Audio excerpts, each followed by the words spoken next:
Commit to Wealth Nation, welcome to the Commit to Wealth podcast. I'm your host, Juan Vargas. Today on the show, we have someone very, very special, Albert Berriz. Albert serves as the president, CEO, and member of board of directors at McKinley Inc.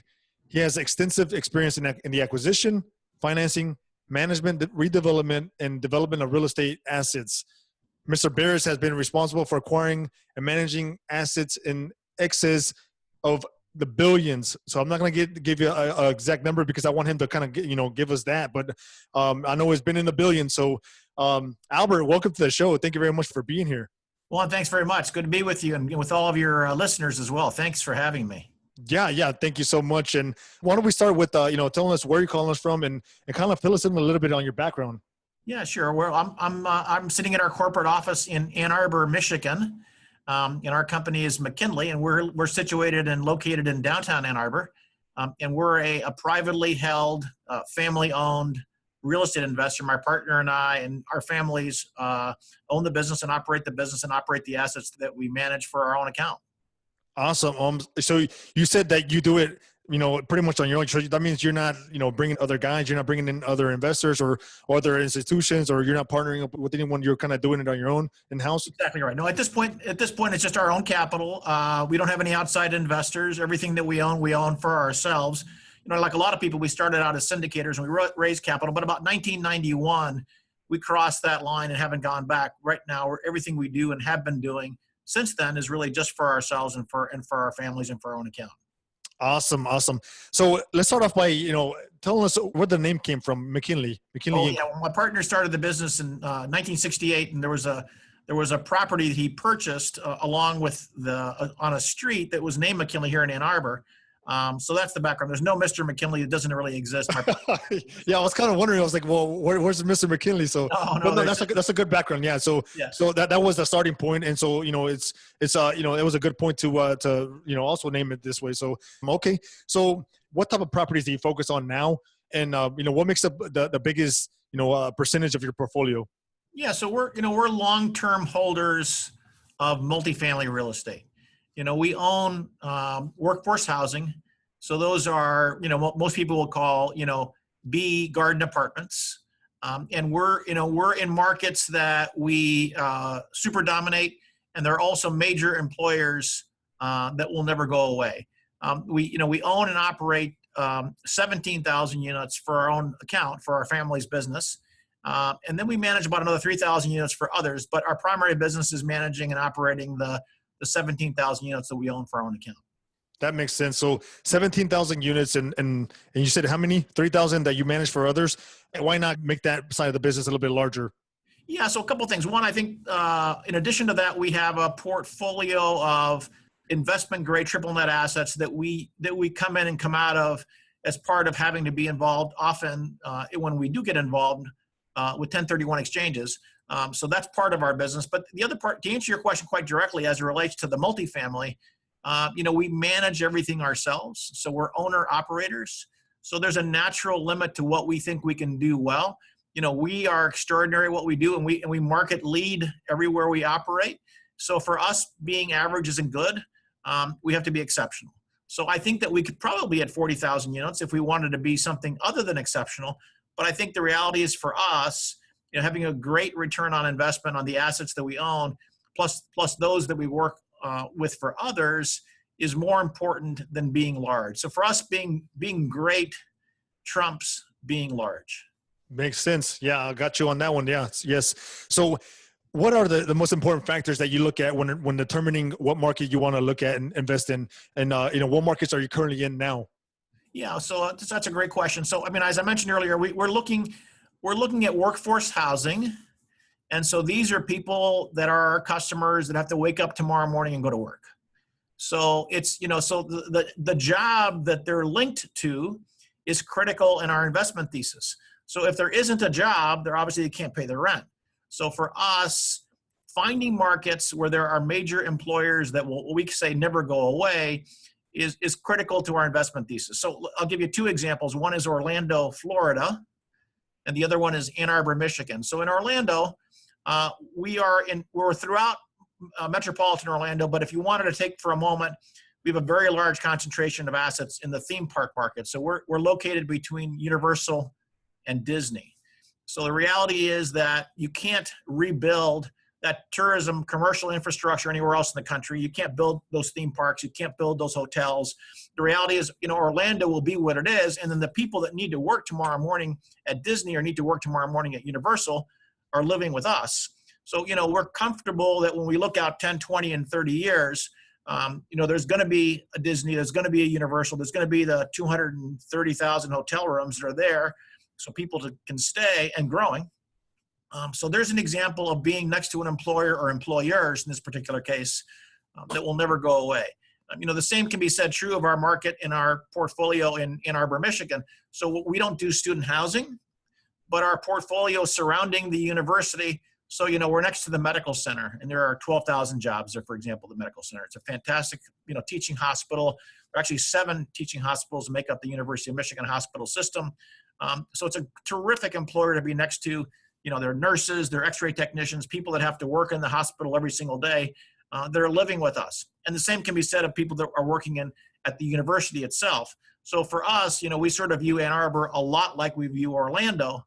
And those are markets where we have major employers that will never go away. So when you look at, to answer your question in totality, we're in Florida, for example, we're in Gainesville, Florida.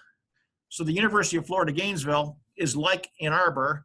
It's a terrific research university. So we like Gainesville. We're in Orlando, we're in Tampa, we're in Daytona Beach, we're in Winter Park. So we're in some markets that have huge core employers that are going to be with us, I think, thick and thin. So we, for the long term, when we look out 10, 20, and 30 years, we're very comfortable with that. We're in Augusta, Georgia, which is a military town. And we like that a lot. We, of course, like I mentioned earlier, Ann Arbor, but we're also in Champaign, Illinois, which acts a lot like Ann Arbor, not as robust as Ann Arbor, but good in terms of its Big Ten college town. And then finally, we're in Carmel, Indiana, in Northwest Indianapolis, and in Castleton, and that's a market that we like a lot as well. Got it. So, is there a certain median income that you're looking for? So, if you wanted to put that in sort of practical terms, these are customers of ours that we cherish that are making somewhere between some 60% to 100% of median income in the areas in which they live. So they're making a good living. But a quality apartment in close proximity to their job is a big part of making things work for them. Got it. Now, whenever you're looking at these properties, are there certain upgrades that you have to do on these properties? Like, what is your what is this something that you have to do all the time? Like, is it flooring? Is it painting? What are certain different key upgrades that you do on these properties for the most part? It's a great question. So we like to market dominate. So we like to continue to buy in locations that we're already in. What that does for us is that it gives us a pool of information that maybe other people may not have.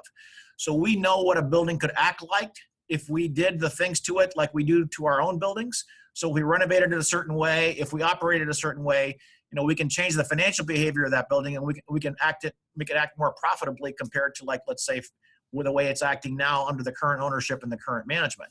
So, yeah, I think each building is its own analysis, and we do its own due diligence. But for us, we need to move the needle on rents. So if we can't move rents, we probably aren't going to buy a building. And we'll know that because we probably own the building across the street we're about to buy. So we have a pretty good idea about what we need to do to move those rents. For us, it could be inside and out. From the outside, if it doesn't have a minimum presentation in terms of its curb appeal, in terms of its attractiveness to our customers, it won't work for us because we won't put it inside the brand. So we have to spend some money right there to get off the ground to make it look like a McKinley community. And then secondly, internally, in terms of the units themselves, absolutely, we'll do things that we know, spending money, for example, on kitchens and baths, spending money on flooring, on electrical trim. For us, everywhere we can, we're installing washers and dryers. That becomes what used to be 20 and 30 years ago. Dishwashers were sort of a prerequisite. Washers and dryers are becoming more and more critical in our business as well. Okay, and how much are you able to get as far as rent premium for these washers and dryers for actually installing them in the units? Yeah, I mean, I think for us, if we could get, when we buy a building going in, if we always look to move rents, and our average rents, for example, are about $1,000 to $1,100. We look to move rents a couple $100 per unit per month to be able to make our acquisition numbers work. And a washer dryer could be maybe 25% of that number. Maybe it's $50, $60 of the $200. So it's a big part of what we're doing now to make our upgrades work on acquisition. Got it. So you mentioned earlier that you're pretty much you're not a flipper. You don't go into these properties and you don't hold on to them for a short period of time. So you do it a lot more long term, right? What is your strategy? What are you looking whenever you're looking for a property? What are you going to do with that? How long are you going to hold it? And what is your strategy there? Yeah, well, your podcast is about creating wealth, and one of the things that we have found is that to the extent that you can own real estate generationally, in other words, over decades, that's when you really create wealth. And that's the real, now you can make money transactionally, and you can buy and sell and flip and make a profit. But if you're looking to create wealth, the wealth creation is a result of owning assets for a very long term. One of the beautiful things about investment real estate, about apartments in particular, is the people who are living with you are paying you rent, and that rent that you collect is what pays off your mortgage. So if you can hold a building 10, 20, and 30 years and eventually own a building free and clear, that's the best thing you can do, is to have free and clear real estate. And to the extent that it's income producing free and clear real estate, then it becomes exceptional. So for us, for our thesis, it is generational. We expect to hold it forever. We think that we are buying in locations that are exceptional in terms of their, like I said earlier, their job proximity, but also they're good markets. So, we're comfortable that we're going to be able to hold them for a very long time. And I don't, for us, it's a slow business. It's not a quick fix business, but if you can really, again, for your listeners, if they can think about, where they're going to be in 10, 20, and 30 years, that's when you really begin to create wealth. So what would you say to someone who has maybe like a 5-unit or 10-unit, 15-unit property? You mentioned that, it's better to, for generational wealth to hold it long term, but what if they have that itch to sell it because they want to get into a larger property and maybe they want to get into like an 80-unit or something and take that capital and dump it into 80-unit? Should they, I know it's case by case, but should they overall maybe sell that property and kind of jump into that larger property to hold that larger property, or kind of just keep the smaller one and maybe work harder to kind of save a little bit more and try to buy a 80 units separately? What would you say to that? Yeah, if they're 35 years old and they got a 5-unit property, and I would say to them, operate it well, make sure it cash flows exceptionally well. Imagine owning that building when you're 65 and it's free and clear. Just take a look at your P&L and just take out debt service from that calculation, and the cash flow is going to be radically different. It's not radically different because the rents are going to grow over time, but also you're not going to have debt service to pay. So for me, I'd rather own that 5-unit building 30 years from now, free and clear, generating a significantly larger amount of cash flow, and it's also much more valuable. I think the risk with constantly flipping is you have capital risk. You can lose money. And so if you've got a great performing 5-unit building and you're 35 years old, my advice is pay off that mortgage. Got it. So you wouldn't even do it like a refi, like, after 5 to 10 years, you wouldn't even think about doing a refi? A refi is great. And we have just recently at McKinley, over the last 6 or 7 years, refinanced every single building that we own. Now, we did it with a different intention, though. We got somewhere between 35 and 15-year money. It's mostly 35-year money and a little bit of 15-year money. And, those are self-amortizing mortgages, mostly mortgages that will get paid off over the term. So we did it as a way to set us up for the long term, and it's all fixed rate debt. So going into a now rising rate market, we're very comfortable that we got fixed rate debt. So, refi is okay. It's another way to get cash out. It's one of the beautiful things about the tax code is the refinance proceeds are tax-free in our business. Refinance is a great approach.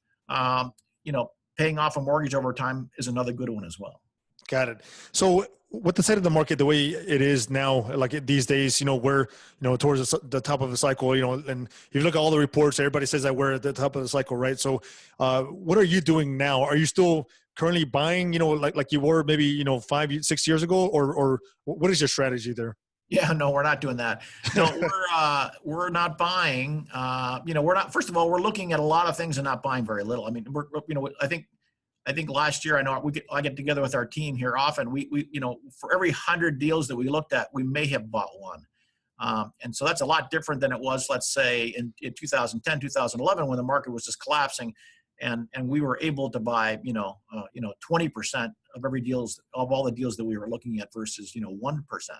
So no, I think in this market, right, one of the things we're doing is we're just being patient. I mean, the impatience will kill you in this market, because you say, oh my God, I got to buy something. I got to buy something. Well, maybe you don't have to buy something.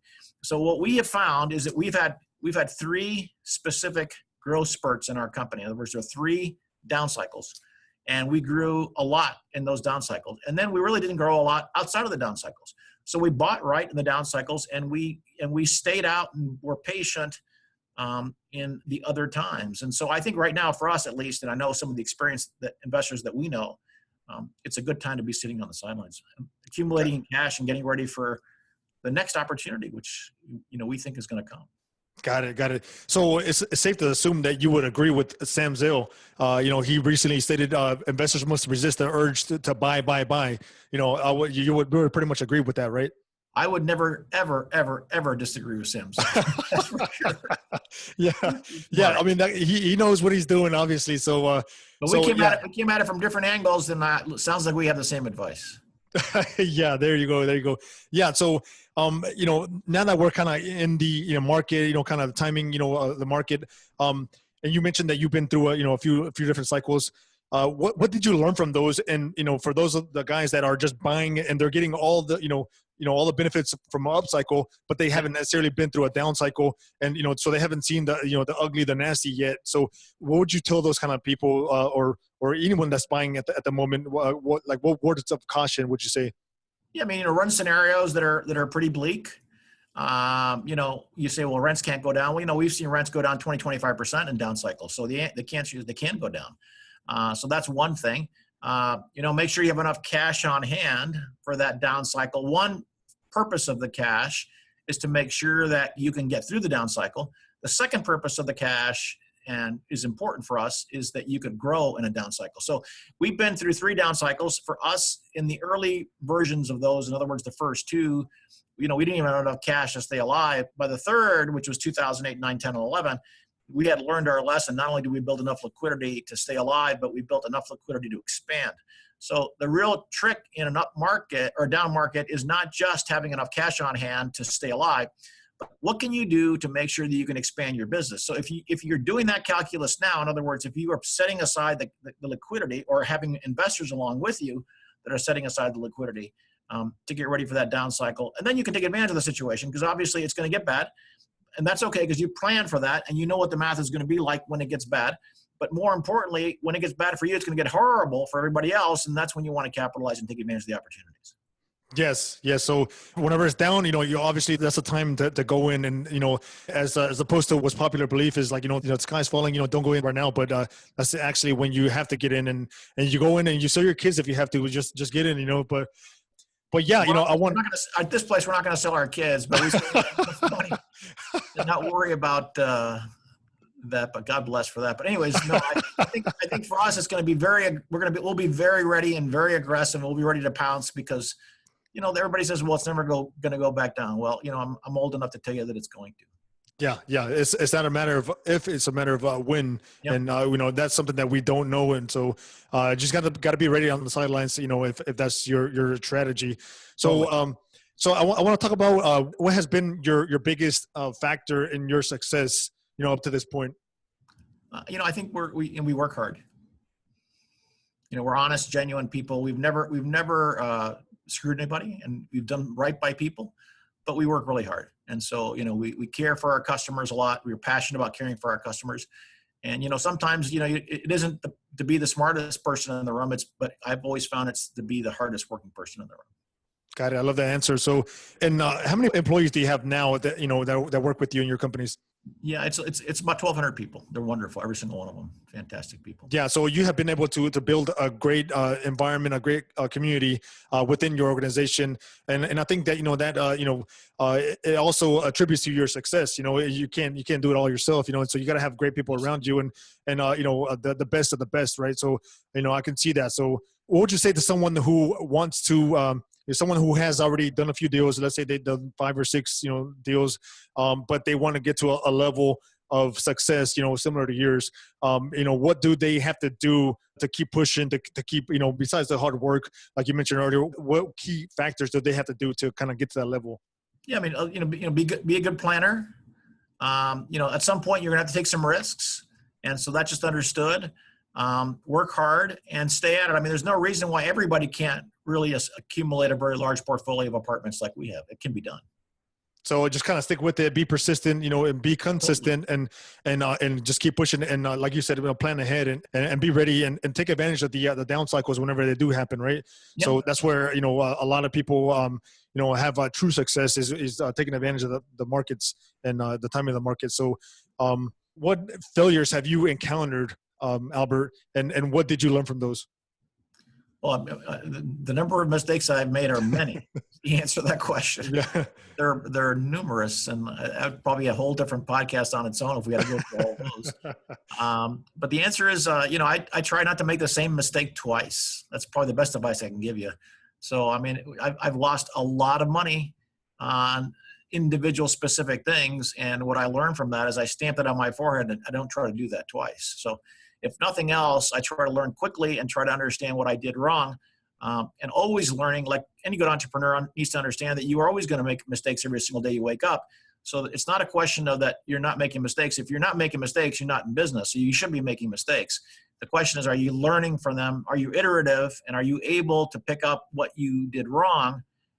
So next time you can figure out how to do it better and then eventually do it right. Can you name one specific mistake that you made that kind of is always lingering in the back of your mind and that you can't, it doesn't go away? What is one big mistake that you had? Well, yeah, I mean, I think everybody that's been in our business has made the same mistake. I've overpaid for properties, for example, and I've lost a lot of money in that process. So I've learned over time to be more disciplined in how I approach that. But we're talking about sizable dollars that I've lost. And so, you make your money on the acquisition, on the buy going in. So I think the more and more I've learned about that and how to do that better, the more disciplined I become. Got it. I love that. So you said you had, many employees, with, all these different properties that you have and just overseeing everything, how do you manage your time? Yeah, I think you said it earlier, the single best thing I can do is have extraordinary people in place. And to the extent that they are there, I just need to get out of their way. So for us, extraordinary people win. And that's the first thing. And then everything else will follow. So have great people again, and this is not a, one man show it's about people in this business, obviously. So absolutely about people. Yeah. We have exceptional people. Got it. Awesome. So let's jump into our nuggets of wealth, Albert. And so these are questions that I ask every guest, every week, and that hopefully can help our listeners. So sure. Here we go. What did you have to sacrifice to get to where you are today? I think hard work does have some implications in terms of, everything that goes along with it. I mean, so when you're working 80 hours a week, you have to understand how you're going to make that time work. For you, and for us, it's been about having our family very involved with our business. So, but I won't kid you, it does take a toll, and you got to figure out how to make sure. In our case, I mean, I have 2 wonderful kids. I have an amazing wife of 38 years married, 40 years together, and I have grandchildren. Congratulations on that. It's a lot of work to make sure that we do that. And for me, my family's first, everything else is second. Yeah, congratulations on that, because almost 40 years, like you mentioned, it's a big commitment. You're kind of like my parents. They're somebody that I look forward to and I look up to. So that's awesome. What key tip or advice would you give to those that are looking to get started or take their business to the next level? Yeah, I mean, I think if find a mentor. I think mentors are important. If you've got a partner, hopefully that partner is your mentor, and then find out your weaknesses. Find out what you need. And, hopefully that mentor and that partner can make up for those weaknesses. And that's always been a good rule of thumb for me in terms of my partner and who happens to be my mentor. So it's been a very good rule of thumb for me. Got it. Okay. What's a good tool, source, or platform that you use frequently that can also help others? Like planning tools? Just anything that you use like on a consistent basis that whether it's a paid, platform or tool or it's something free that others can find valuable and use like in their, almost everyday lives. I mean, I think for me, it's, I'm always charting a course 10 and 20 years from now. So, I mean, I'm always focused on vision and how that then distills down to what we do today. So I'm constantly reevaluating who we are and what we are and what is it going to look like, because our environment is constantly changing. So, I mean, in terms of my planning tool I take enough time in my week and in my month and my year to reflect and not just work every day. Got it. Awesome. What book are you currently reading now?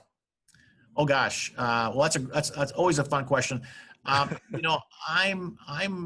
Ray Dalio's latest book is a really interesting one. And that's one that I'm reading now. And I think it's a good book. Okay. Awesome. Ray Dalio. Yeah. He's, obviously, someone that knows what he's doing, obviously. So, I got it as a gift, in fact. So it was a nice gift. And so I've been reading it. Awesome. Where are you looking to take your business, in the next 10 years? What is your vision? Yeah. I think for us, it's going to be a generational business. It's how we can become yet even better at what we do and taking care of our customers. It's how to make them happier as customers. And so we're very focused on customer experience. And that's really the main focus of our company today is really how do we enhance that customer experience in a way that, we never lose anybody as a customer. And that's our goal. Got it. Okay. And one last question, Albert, before we go. At the end of your life, how do you want to be remembered? I'd like to be remembered as a great dad, granddad, and husband. Perfect. Love it. Okay. Well, thank you very much, Albert. Where can Commit to Wealth Nation go to contact you and find out more about your company, McKinley? McKinley.com is our webpage. And you'll see all about us if you go to www.mckinley.com. Okay. Well, thank you very much, Albert. And, thank you so much for your time. And thank you so much for the experiences and everything that you brought to the table and the value that you shared with my audience. And so thank you very much for that. And I wish you continued success moving forward. Well, thanks very much. Wonderful time with you, and my best to you and all of your listeners. Thanks so much. Take care. Good to be with you. Okay. Thank you very much.